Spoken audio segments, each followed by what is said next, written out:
모세는 호렙산에서 양을 몰고 가다가 불타는 떨기나무를 보고 발업을 멈췄습니다. 잘 아시는 얘기예요.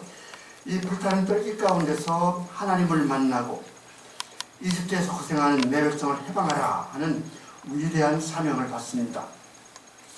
그러나 모세는 선뜻 나서지 않죠. 나는 말을 못합니다. 나이가 많습니다. 거듭 뒷걸음질 칩니다. 그러나 하나님은 한 놀라운 표적을 보여주시면서 모세에게 믿음과 용기를 주시죠. 그 표적이 오늘 나무 지팡이가 뱀이 되는 그런 이적입니다. 모세가 하나님께 아뢰었다. 그들이 저를 믿지 않으면 어떻게 합니까? 제 말을 듣지 않고 야훼께서 저에게 나타나셨다는 말을 헛소리라고 하면 어떻게 합니까? 야훼께서 그에게 물으셨다. 내 손에 있는 것이 뭐냐? 모세가 지팡이입니다 하고 대답하자 야훼께서 말씀하셨다. 그 지팡이를 땅에 던져라. 모세가 지팡이를 땅에 던지니 그것이 뱀이 되었다. 그가 무서워 뒤로 물러서자 야훼께서 모세에게 이르셨다. 손을 내밀어 꼬리를 잡아라. 그가 손을 내밀어 꼬리를 잡으니 손에 든 그 뱀이 도로 지팡이가 되었다. 지팡이는 옛날이나 지금이나 사람에게 아주 중요한 물건입니다. 옛날 사람들은 나무를 가지고 지팡이를 하든지 또 갈대를 엮어가지고 지팡이를 만들었다는 그런 기록이 있습니다. 지금도 종종 공원에 가면 나이 드신 어른들이 이렇게 지팡이를 이렇게 턱에 개고 있다가 지팡이로 이렇게 의지해서 일어나서 걸어가는 모습 자주 볼 수가 있습니다. 이처럼 지팡이는 쓸모있는 도구예요. 저도 산책 갈 때 꼭 지팡이를 가져갑니다. 나무 지팡이가 아니라 등산 지팡이인데 손에 든 이 지팡이가 외로운 제 인생에 굉장히 좋은 친구가 되는 것 같아요. 또 시편에 이런 말씀이 있잖아요. 주님의 막대기와 지팡이로 나를 보살피시니 하는 구절이 있는데 지팡이를 손에 들면 마치 주님이 나하고 동행하시는 그런 느낌이 있어서 밖에 나갈 때는 꼭 등산 지팡이 가지고 다닙니다. 고대에는 지팡이가 신분의 높낮이를 이렇게 하는 특수한 권위를 나타냅니다. 이집트의 왕이나 마술사들은 상아와 금으로 장식된 그런 지팡이를 가지고 다녔습니다. 저는 이제 화계사 자주 가거든요. 화계사에 가면 그 동국대에 다니는 애성이 손님들은 지팡이 안 가지고 다녀요. 그리고 조금 연세가 드신 스님들은 이제 나무 지팡이 들고 있고요. 우리 주지 스님은 막 그냥 요란하게 막 치장된 지팡이를 들고 다니십니다. 이 지팡이가 신분의 표시예요. 모세가 지금 손에 쥔 지팡이는 나무 지팡이입니다. 여러 영어 성경을 보니까 이 모세의 지팡이를 양치는 막대, 셰퍼딩 로 이렇게 번역해 놓았습니다. 이게 지팡이가 됐든지 양치는 막대기가 됐든지 이런 것들은 어디 가나 산에 가면 금방 구할 수 있는 거예요. 저도 아침마다 둘레길을 가는데 요만한 막대기 같은 거 얼마든지 구할 수가 있습니다. 하찮은 거예요. 흔한 거예요. 특별히 귀중하지도 않고 높은 신분을 나타내는 것은 더더구나 아닙니다. 이 모세의 지팡이는 나이든 자기 몸을 의지하든지 이제 80이거든요. 우리 어르신들하고 이제 비슷한 또래인데 80 됐으니까 좀 의지도 하고 또 양들의 길을 벗어나면 툭툭 이렇게 이제 엉덩이를 치고 그런 정도 용도겠죠. 이런 나무 막대기가 꿈틀거리며 혀를 날름거리는 뱀이 됐습니다. 창세기에는 뱀이 사악하고 교활한 존재로 묘사되고 있지만 또 한편으로는 뱀은 생명을 나타내기도 합니다. 뱀은 그 허물을 벗고 계속 성장하는 까닭에 재생의 이런 그것 상징하는 동물이 됐어요. 호주 원주민 그리스도인들은 뱀이 감싸고 있는 십자가 문양을 제단에 둡니다. 그리고 뱀 문양의 십자가를 몸에 지니고 다녀요. 운전을 하고 가다 보면 가끔 이제 앰뷸런스 소리가 나가지고 차선을 비키잖아요.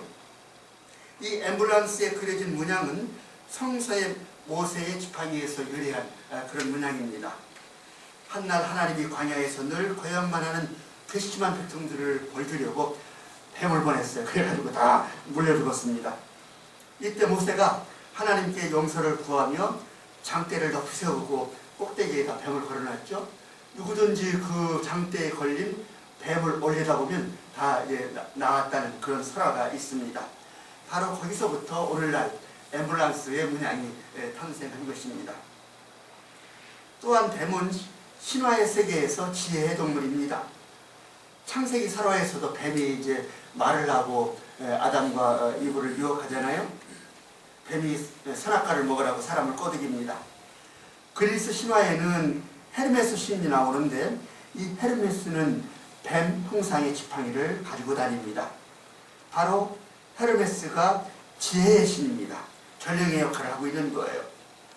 하나님은 이렇게 나무 지팡이를 생명, 지혜, 구원, 치유를 뜻하는 엄청난 것으로 바꾸는 그런 표적을 보여주시는 것입니다. 단순한 설화가 아니라 그런 걸 이해하고 나면 놀라운 표적이 아닐 수가 없습니다. 왜 성서 기자는 역사를 이렇게 설화로 이렇게 해놨을까? 아주 극적인 효과를 내리는 거죠. 여러분 잘 보시는 대로 우리 김현만 전사님은 저보다 체격도 적으시고 여러 가지로 지혜로우신데 이렇게 제가 직설적으로 표현해 봅니다. 옛날에 김현만이라고 하는 그 정대감 댁의 모습이 있었는데 너무나 영맹해가지고 대감님이 찍어서 딸을 사위로 주고 상감님한테 소개해서 옛날 발해를 수복하는 위대한 업적을 세웠더라. 맞는 말이에요. 맞는 말인데 재미가 없어요. 그러니까 이제 설화적인 기법이 필요합니다. 김현만이라고 하는 모습이 정대감 집에 있는데 한날 딸내미를 데리고 대감님이 이렇게 상체를 하는데 호랑이가 나타나가지고 덮쳐가지고 딸내미를 먹는 순간에 김현만 모습이 옆에 있는 짱돌을 가지고 금방 쳤더니 호랑이가 기절을 하고 가죽을 벗겨왔더라. 그래가지고 대감님이 기특하게 이겨서 셋째 딸 정윤덕이를 사위로 주고 상감님한테 소개를 해서 무관이 되어가지고 훗날 발해를 정복하는 위대한 공을 세웠다. 그러면 사람들이 이야 대단한 사람이구나. 그렇기 때문에 이 성경이라고 하는 것은 축시대에 고도로 이성이 발달한 시대에 쓰인 그런 것이지만은 설화기법을 이용하는 것이죠. 그리고 성서의 설화 속에는 감동뿐만 아니라 깊은 메시지를 숨겨놓은 것입니다. 막대기가 뱀이 되는 이야기는 출애굽기 7장 8절부터 13절에 다시 나와요. 이때는 모세와 아론이 히브리들을 내보내달라는 요구를 하려고 이집트 파라오에게 갔을 때입니다. 파라오가 야 네가 뭐냐? 한번 이적을 보여라. 그랬더니 모세가 또 한번 지팡이를 던집니다. 또다시 지팡이가 뱀이 됐습니다. 이때 또 재미난 일이 벌어지는데 파라오가 이집트의 마술사들 다 불러요. 야, 저 모세가 던진 지팡이가 뱀이 되는데 너희들도 그거 할 수 있지? 그러니까 이제 술사들도 다 지팡이를 던지니까 그 지팡이들이 다 뱀이 돼가지고 이집트 왕궁이 뱀밭이 됐습니다. 뱀들이 그냥 서로 막 와가라고 하는 거예요. 그러나 뱀이라고 다 뱀은 아닌 것이죠. 이렇게 적혀 있습니다. 7장 11절 12절 파라오도 이집트의 현자들과 유술가들을 불러들였다. 그 이집트의 마술사들도 마술을 써서 같은 재주를 부렸다.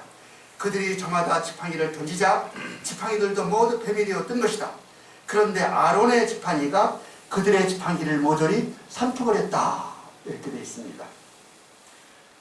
고대의 신화적인 세계에서 마술사들이 지팡이를 뱀으로 바꾸는 것은 어려운 건 아닌 것 같아요. 신화적인 세계에서 좀 가끔 텔레비전으로 마술을 보거든요. 그럼 이제 마술사가 한 손에 수건을 이렇게 꾸겨 있습니다. 그 다음에 오른손으로 수건을 쫙 펴가지고 탁 펼치면 갑자기 비둘기가 푸득푸득 하는데 이거는 마술사들이 이렇게 초보적인 거래요. 그런 것 같아요.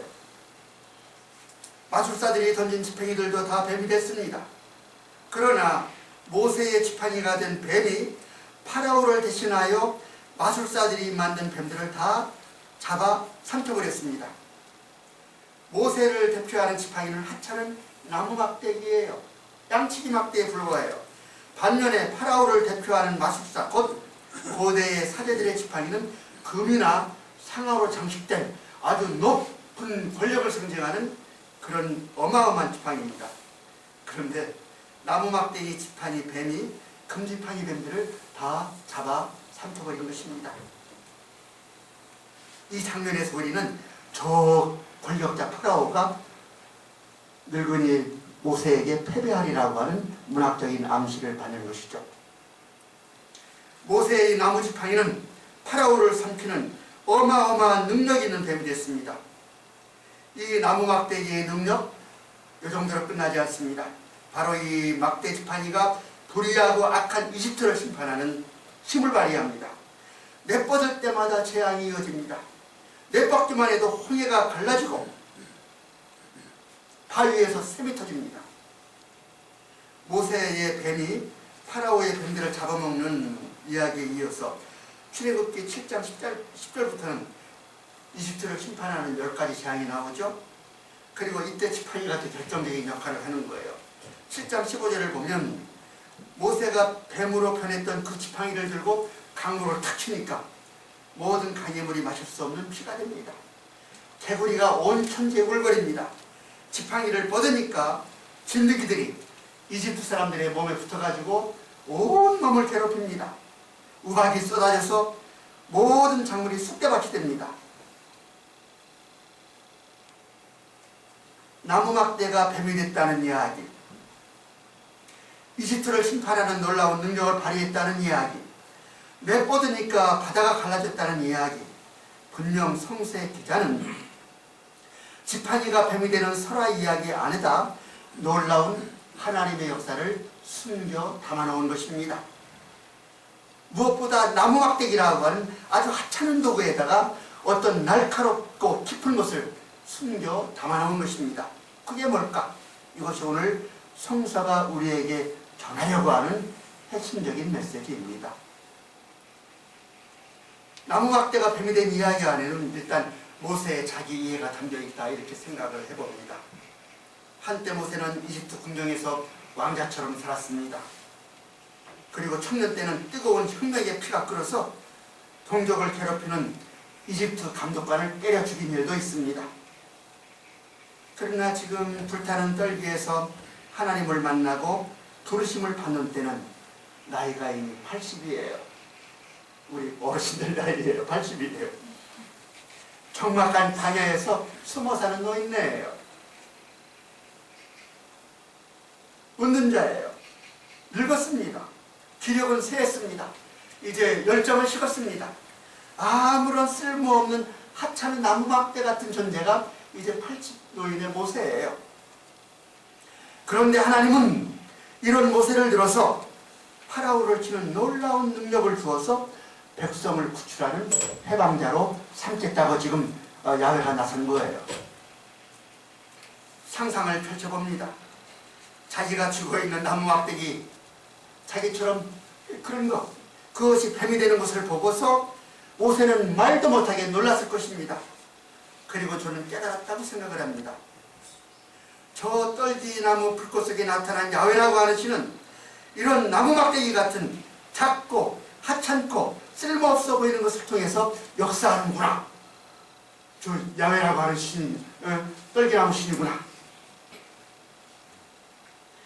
분명히 이것을 깨달았기 때문에 모세는 여러 번 주저했지만 마침내 그 늙은 나이에 저 이집트 궁정의 파라오에게 가서 당당하게 내 백성을 내보내라 하고 소리칠 수가 있었던 것입니다. 다음으로 나무지팡이가 뱀이 된 이야기 안에는 이스라엘 결례에 자기 역사 고백이 들어있다. 자기 역사 이해가 들어있다. 오늘 이 이야기는 솔로몬 시대의 궁중 역사가가 수집한 그런 설화입니다. 솔로몬 시대는 다윗의 통일을 바탕으로 아주 나라가 이제 좀 그래도 강력해졌어요. 외적의 침입도 막고 이제 나라가 좀 강건해지니까 솔로몬은 아주 활발한 문화 사업을 시작했습니다. 건축을 하고 역사를 정리하고 문화 사업을 활발하게 벌이면서 오늘 궁중의 역사가, 궁중의 신학자가 이 이야기를 수집한 거예요. 여러분 잘 아시는 대로 이스라엘의 그 처음 자신들의 뿌리가 어땠습니까? 자신들의 손주인 아브라함, 이삭, 야곱 같은 족장들은 이것저것 떠돌며 돌아다니던 그런 뜨내기들이었어요.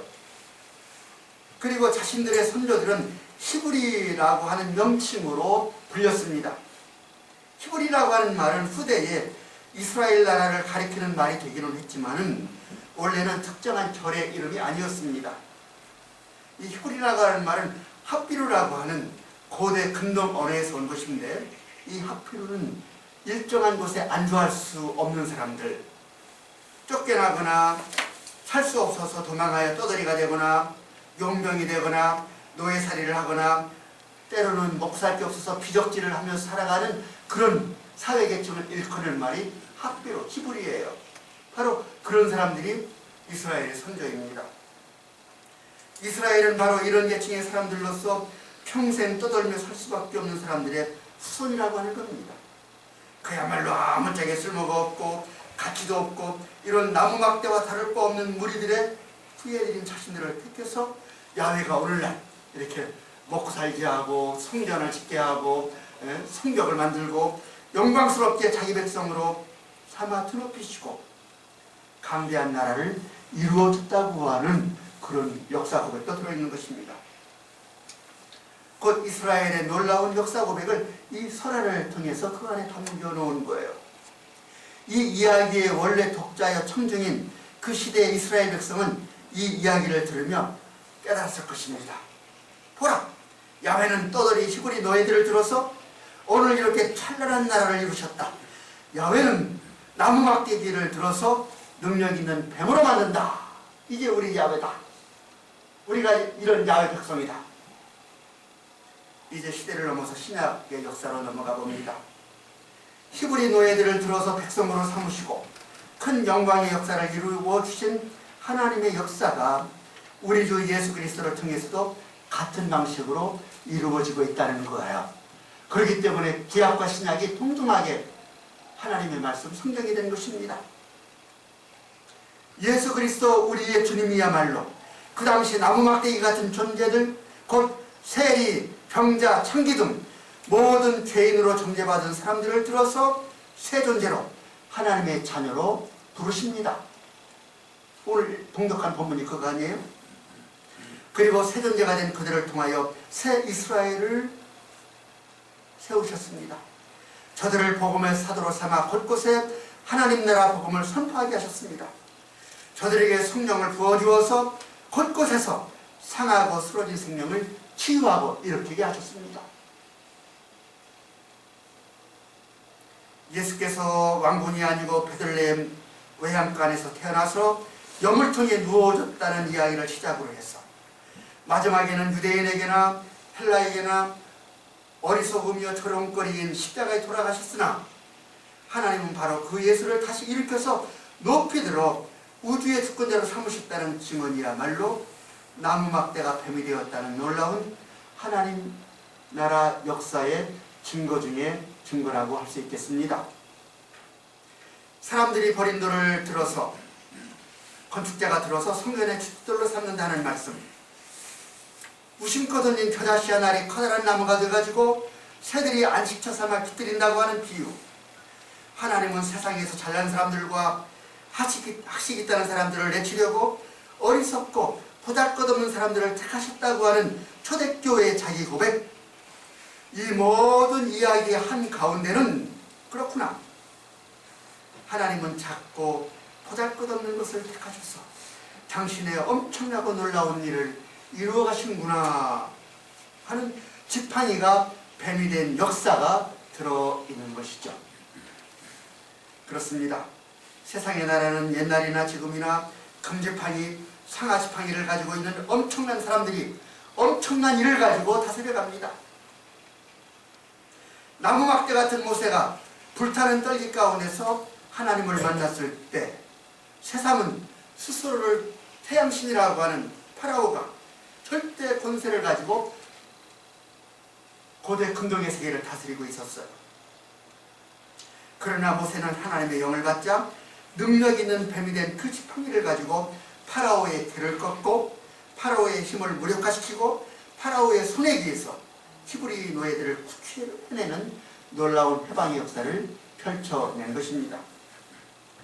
예수께서 베들레헴의 외양간에 나시고 나사렛이라고 하는 변방 가장 가난하고 멸시받는 무지랭이 동네에 사실 때 세상은 로마의 황제가 신으로 예배를 받으며 통치하고 있었습니다. 그리고 이 로마의 절대 권세와 힘으로 온 유대와 온 세계가 신음하고 있었습니다. 그러나 나무막대기 같은 우리 예수님은 하나님의 아들로 택함 받으셨습니다. 그를 구주로 고백하게 된 가장 작은 겨자씨 같은 사람들은 서로 예수께서 아빠로 부르신 그 하나님을 섬기며 서로 사랑하면서 차별하고 억압하지 않으면서 계급과 인종과 성별을 초월하여 재산을 함께 나누고 요람에서 무덤까지 사랑과 전의와 평등의 삶을 살아간 생명의 공동체, 축제의 공동체를 일구어냈습니다. 하나님 나라는 누구를 통해서 어떻게 이루어지는가?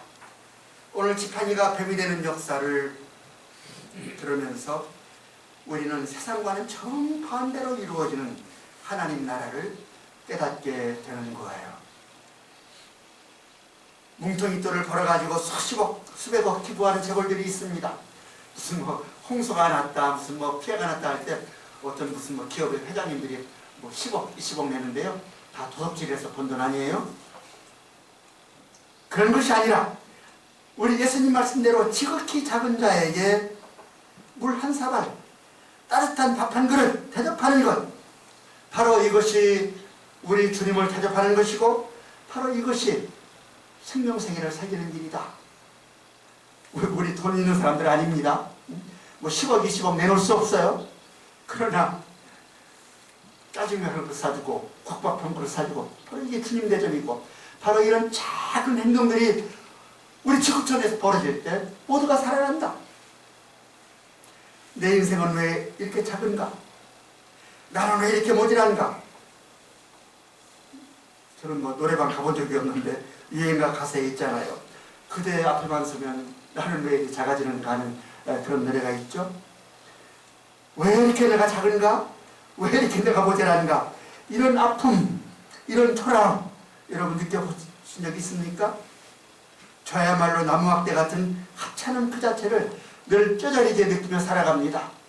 우리 가족들에게 머리도 괜찮고 교회는 뭐랄까 아니 어떤 거 제가 정신을 차리면 정말 이런 한심한 존재가 있나. 이 초라함은 큰 상처와 아픔으로 작용합니다. 내가 나를 때리게 돼. 그러나 나는 알게 됐습니다. 그리고 초라함에도 불구하고 저는 당당해요. 기죽지 않습니다. 왜? 내가 잘나서가 아닙니다. 하나님은 작은 존재를 일부러 고르고 부르시어 그 큰 구원과 해방의 역사를 일구어 가신다는 것 알기 때문입니다. 하나님은 금압이 아니라 질그릇 속에다가 하늘 보화를 담아 놓으신다는 것 그것을 알기 때문입니다. 문제는 내가 질그릇 담을 수 있는 그 질그릇인가? 그게 문제지. 당신은 하나님 손에 붙들린 나무막대예요. 당신이 믿음으로 온 존재를 걸고 자신을 내던지기만 하면 당신은 능력 있는 뱀이 됩니다. 그러므로 지금의 내 존재가 한없이 약해 보이는 것 같아도 그런 나를 찾으시는 하나님을 바라보시기 바랍니다. 굳이 연약한 나를 부르시는 하나님께 주저하지 말고 저 여기 있습니다 하고 일어나기 바랍니다. 이것이 부활신앙이에요. 그리고 이것이 성령께서 우리에게 오시는 가장 좋은 계기가 되는 것입니다. 오늘 지팡이가 뱀이 된 이야기는 단지 모세나 이스라엘의 자기 고백만은 아닌 거죠. 오늘 이야기는 우리 신앙인에게 하나님 나라는 어떻게 이루어지는가 하는 근본된 물음에 답을 줍니다. 또한 인생이나 역사에서 참으로 창조의 때, 승리의 때는 언제인가 하는 물음에 답을 해줍니다. 하나님 나라는 어떻게 이루어지는가? 하나님은 우리 눈에는 가치 없어 보이고 쓸모없어 보이는 그 양치는 막대, 나무 막대 같은 그런 것, 그런 존재를 통하여 자신의 나라를 이루어 가신다. 우리 교회 이름이 작교 작은 교회인데 우리 선생님이 줬는지 누가 줬는지 모르지만 작은 것 같아요. 그 작은 거 가지고 뭘 이루어 간다. 네?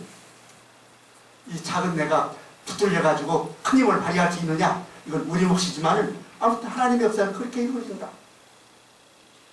바야흐로 코로나19 재난을 통하여 전 지구촌 인류 역사가 신음과 즐겁 가운데 있게 됐습니다. 이집트 히브리 노예들이 탄식과 질곡 가운데 있을 때 야훼는 모세를 불러서 저들을 구출했습니다. 그러자 히브리 노예들은 족쇄를 끊고 새날 새 땅을 향해 전진했습니다. 모험했습니다. 오늘 이 지구촌의 혼돈에서부터 새 역사를 짓기 위해서 하나님은 나무 막대기 같은 여기 나를, 당신을, 이 작은 교회를 부르십니다. 불타는 떨기 가운데서 우리가 주님 손에 붙들리는 때 우리는 능력 있는 뱀이 됩니다. 한번 우리의 이 지팡이를 내뻗고 휘둘러서 이 혼돈 세계의 구조와 질서를 몰아내고 온통 빛과 생명을 어둠에서부터 탈출시켜야 되지 않겠습니까? 이게 우리 인생의 사는 맛 아니겠어요? 저는 그런 공부하고 싶습니다. 그런 인생 되고 싶습니다. 그런 교회를 일구고 싶습니다. 그래서 히브리 시인이 감격하고 놀라서 부른 노래를 우리가 다 함께 이 아침에 불러보고 싶은 거예요. 집 짓는 자들이 버린 돌이 모퉁이의 머릿돌이 되었나니 우리 눈에는 놀라운 일, 야훼께서 하신 일이다. 이날은 야훼께서 내신 날, 다 함께 기뻐하며 즐거워하자.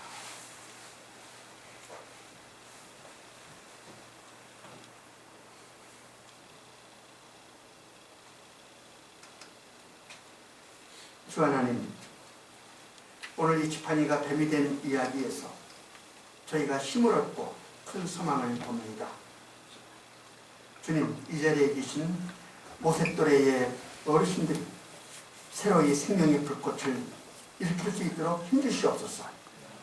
그리하여 이 교회와 결회에 청지기로 새로 세워주시옵소서. 주님, 특별히 여러 차례 수술을 받고 치료받으신 최영식 권사님의 몸과 마음을 주님의 능력의 손으로 강건하게 붙들어 주시옵소서. 그 몸을 새롭게 하시고 강건케 하셔서 바로 그 몸으로 이 교회를 섬기는 귀한 도구로 삼아 주시옵소서. 예수 그리스도의 이름으로 기도드립니다. 아멘.